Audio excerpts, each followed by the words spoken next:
Tonight, the final words from Continental Flight 3407. Two pilots chatting about their careers in the critical moments before the deadly crash. Are regional pilots getting the kind of training they need to keep you safe? I'm Katie Couric. Also tonight, did stress push a soldier over the edge?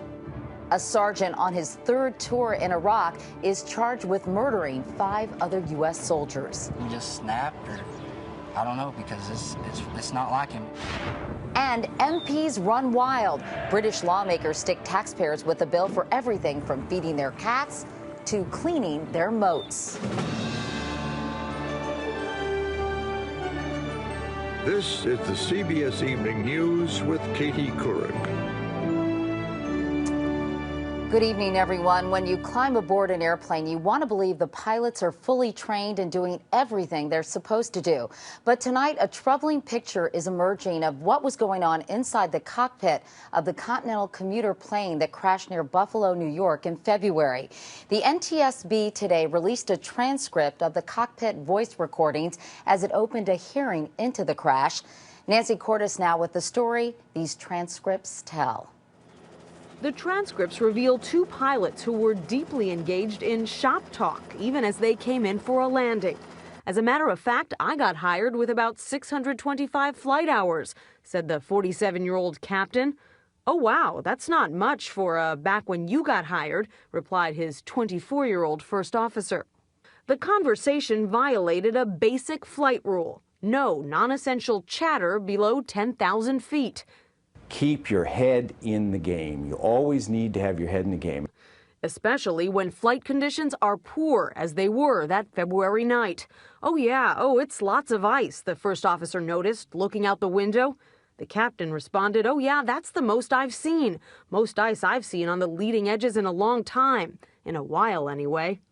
NTSB sources say the bantering pilots failed to notice the ice-glazed plane was losing airspeed, making it vulnerable to a stall. I've never seen icing conditions. I've never de-iced, the first officer admitted. I've never experienced any of that. I don't want to have to experience that and make those kinds of calls. You know, I'd have freaked out. I'd have seen this much ice and thought, oh my gosh, we were going to crash. 5 minutes later, they did crash when, in response to an urgent stall warning, they yanked back on the controls. Pilots are trained to push down instead to pick up speed. Obviously, the initial reaction to the stall warning was incorrect, and that set the course of action for what followed. The captain, perhaps realizing the mistake, said, Jesus Christ. The first officer said she put the flaps up and asked if she should put the landing gear up, too. The captain, gear up. He swore and said, we're down. The first officer screamed. It was over in seconds. 50 people were killed, and fatigue may have played a role. The first officer had a cold and had flown in on a red-eye the night before the crash, while the captain spent the night in the crew room in violation of company policy. Katie? Nancy Cordes, so chilling. Thank you very much. So who is in the cockpit when you fly, especially on a smaller commuter plane? A seasoned pilot or someone who hasn't been properly trained? Ben Tracy now with that part of the story. When Comair Flight 5191 crashed in Kentucky in 2006, a likely cause of the crash was cited as the flight crew's non-compliance with standard operating procedures. Pilot training is now a growing concern as the number of regional aircraft, smaller planes that are cheaper to fly, takes off. More than 1 in 5 passengers boarding planes in 2008 were on regional jets, a 42% increase since 2003. That's a real problem in the regional carrier industry. In fact, of all the regional crashes in this century, in the last decade, there were 8, and in 7 of the 8, the NTSB faulted the pilot training and the pilot performance in the cockpit. To fly commercially, you must have logged a minimum of 1,500 hours of flight time and completed ongoing flight reviews. The captain of the Buffalo flight reportedly logged nearly 3,500 total flight hours before the crash, but most were on a much smaller twin-engine turboprop. Overall, regional pilots have less experience and are paid much less than big jet pilots. You think of the regional aircraft as stepping stones to the majors. Everybody wants to make more money, and the big airlines pay the most money. The 47-year-old captain of the Buffalo plane failed test flights 5 times. His flight instructor told investigators, "I noticed Captain Renslow wasn't exactly the quickest learning I've had in the airplane." Yet Renslow still met the FAA's requirements. But they have to understand, and everyone needs to understand, that the FAA trainings are minimums. And in the past, pilots far exceeded them. In the 1970s, 85% of all commercial airline pilots came from the military, having already logged thousands of flight hours. Now less than 25% come from the military. Captain Sully Sullenberger, who deftly landed his plane on the Hudson River this winter, says experience matters. If we do not sufficiently value the airline piloting profession and future pilots are less experienced and less skilled, it logically follows that we will see negative consequences to the flying public. Unfortunately, it's hard for passengers to know just how experienced their pilot is before boarding the plane because training records are generally not public. Ben Tracy, CBS News, Los Angeles. Meanwhile, up in space, Atlantis continues on its way to the Hubble telescope for a complicated repair job. But today, back on Earth, NASA scientists are discussing what to do about some damaged tiles on the shuttle's heat shield. As Daniel Seberg reports, the crew discovered them during an inspection today.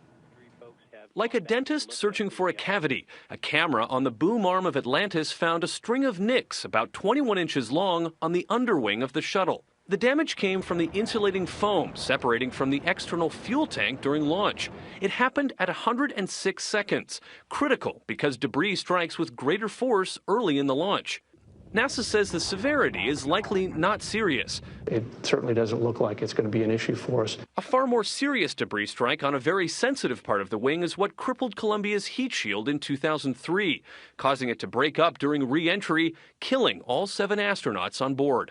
NASA has since implemented new inspection and repair procedures that can be done in space. And for the first time, just in case a rescue is needed, a second shuttle sits on the launch pad in Florida. Daniel Seberg, CBS News, New York.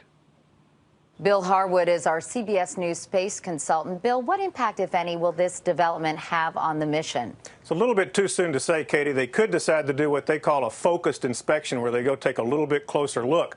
If they did that, they would do it during the preparations for their 5th and final spacewalk to work on the Hubble telescope. So I don't anticipate any impact on the mission itself. This is being called one of the riskiest repair jobs ever performed in orbit. What exactly makes it so dangerous? It's really 2 things, Katie, and I think we have to keep in mind it's relative danger. All shuttle flights are dangerous.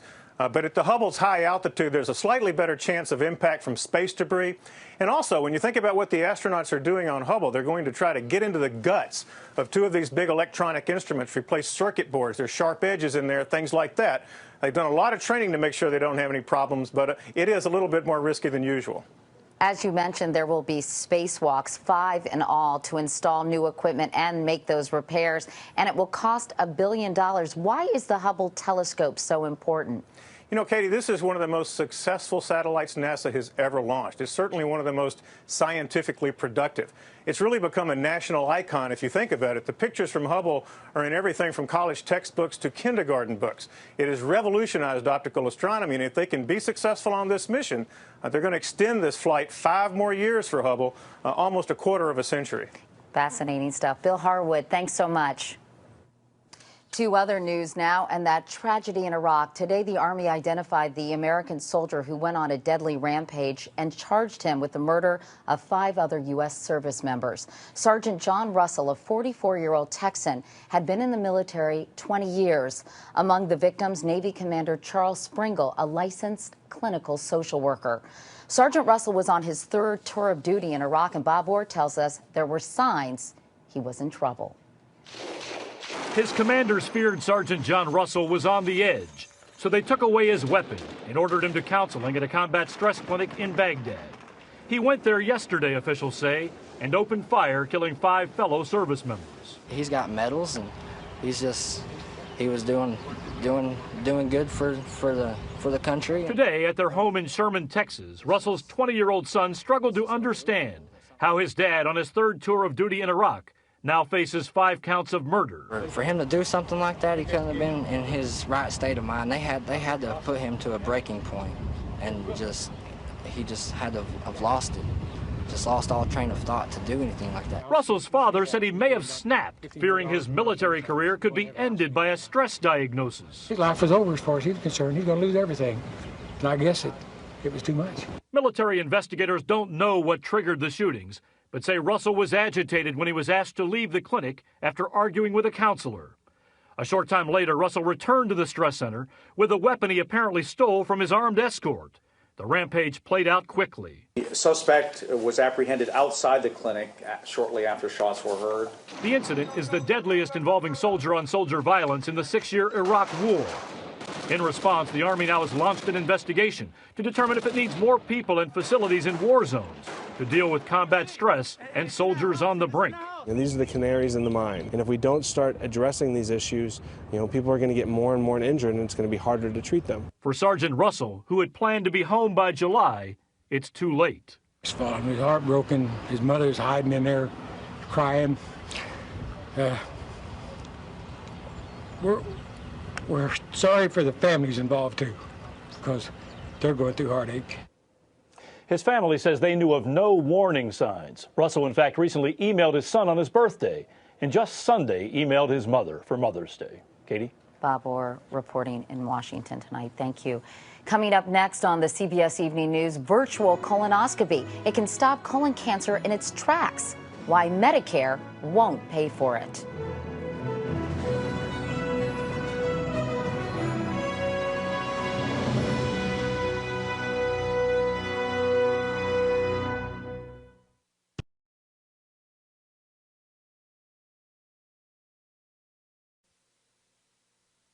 In medical news tonight, colon cancer is the second leading cancer killer of men and women in this country.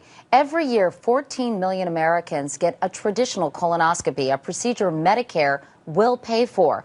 Another option is something called a virtual colonoscopy. But today, Medicare decided it will not pay for that screening method. Here's our medical correspondent, Dr. John LaPook. The government's rejection of the latest high-tech approach was a big disappointment to many advocates of colon cancer prevention.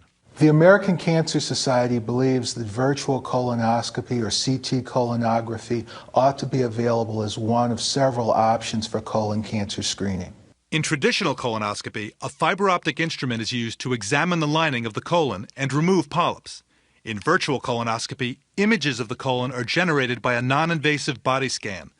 Both have a similar detection rate for significant polyps. Traditional colonoscopy usually costs at least twice as much. The government maintains that the evidence is inadequate to conclude that virtual colonoscopy is an appropriate colorectal cancer screening test. One concern is that costs would increase because polyps found by virtual colonoscopy require traditional colonoscopy to remove them. But advocates say reaching more people is worth the added expense. Right now, about 40% of people over the age of 50 are getting any kind of screening for colon cancer. We believe if virtual colonoscopy were more available, more people would be screened and more lives would be saved. The American Cancer Society says it will urge Medicare to reconsider as more evidence is gathered about the usefulness of virtual colonoscopy. Katie? And John, I know there had been some questions about the efficacy of virtual colonoscopies. Have those been laid to rest now? Katie, I think they really have been laid to rest.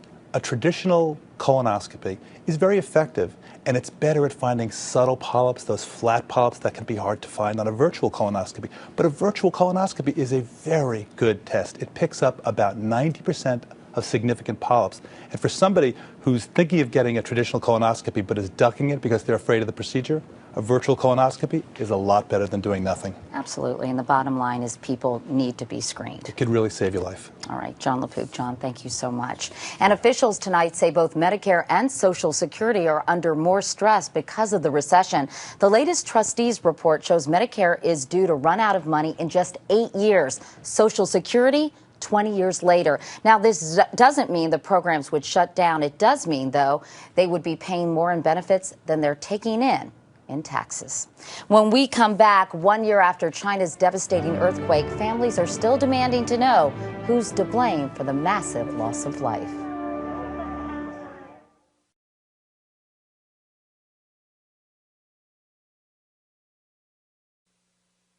He's been pursued by Nazi hunters for more than 30 years, and today a former auto worker from Cleveland arrived in Germany to face charges. John Demjanjuk was taken to prison in an ambulance. He's accused of being a guard at a Nazi death camp and aiding in the murders of 29,000 prisoners. Demjanjuk, who is 89, was stripped of his U.S. citizenship and could face 15 years in prison if convicted. In China, mourning was mixed with anger today on the anniversary of that devastating earthquake. 90,000 people were killed, 5.5 million homes collapsed. In all, 21 million buildings were damaged. And 1 year later, survivors still want to know who's to blame for the heavy toll. More now from Celia Hatton in Sichuan province. China fell silent today, marking 1 year since a 7.9 magnitude earthquake rocked the country's central Sichuan province. But still, the government won't answer why thousands of schools collapsed while nearby buildings stayed intact. At least 5,300 children were killed. The real total is thought to be far higher. The school disaster was man-made, charges Jian Shaoqi. He lost his teenage daughter when her classroom caved in, seconds after the first tremor. Teacher Jian is a hero to dozens of students he helped to escape. But he still mourns the death of his daughter, the only child his family was allowed under strict population control policies. I want a full investigation, he says, believing, like many, that corrupt builders cut corners while officials looked the other way. One study showed 65% of schools were damaged beyond repair in the quake, compared to just 13% of government offices. It didn't take long for thousands of grieving parents, previously average, law-abiding people, to morph into some of the Chinese government's most fearless critics. The government has made the issue taboo, raising tensions in the quake zone. CBS News was questioned by Sichuan police while reporting this story. Other foreign journalists were assaulted. And several quake activists are in prison, leaving artist Ai Weiwei to lead a campaign to list the name of every child victim out of respect for the dead. He's famous for designing Beijing's Olympic Stadium. Now, many are surprised he hasn't been arrested. We have to force the government to be more honest. Even if the rubble is mostly cleared, it's still possible to decipher construction errors using blueprints and photos, says architect Shen Hongjiao. Buildings should never totally disintegrate, he argues. The government is trying to move past the controversy. It's paying approximately $9,000 in compensation for each child in a place where the average salary totals just $700 a year. The government's also subsidizing fertility treatments so parents can conceive again. But even a bittersweet baby boom won't erase the pain of losing an entire generation inside their schools. Places parents once assumed were safe. Celia Hatton, CBS News, Mianyang, China. The American journalist who spent more than 3 months in an Iranian prison says she'll be coming home to the U.S. within a few days. Roxana Saberi was convicted of spying for the U.S. American officials called the charges bogus, and yesterday an appeals court ordered her release. Today she spoke with reporters in Tehran. I want to thank all the people all over the world, which I'm just finding out about, really, who, whether they knew me or not, helped me and my family during this period. And we'll be right back.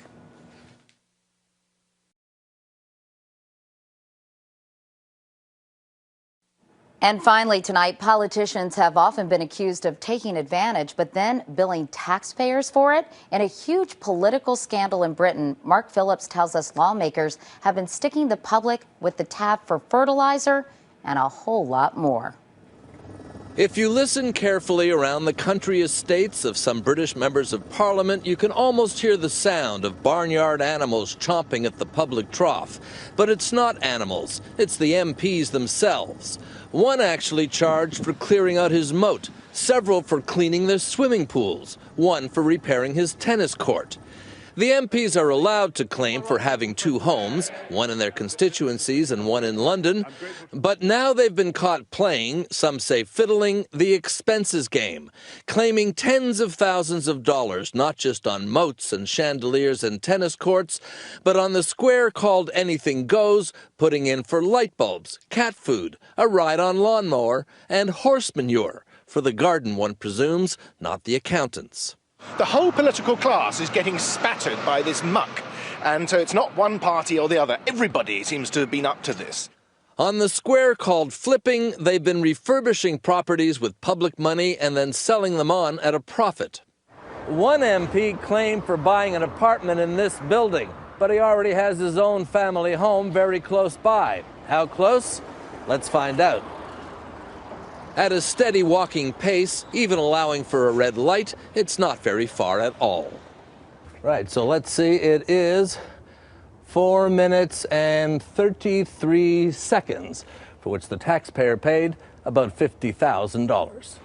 So the other sound you now hear is of contrition from the Prime Minister. I want to apologize on behalf of politicians, on behalf of all parties. From the Leader of the Opposition. When I read the swimming pools, the moats, I am completely appalled. So he's making his MPs give the money back. Winning back public trust won't be so simple. Mark Phillips, CBS News, London. And that is the CBS Evening News for tonight. I'm Katie Couric. Thanks for watching. I'll see you tomorrow. Good night.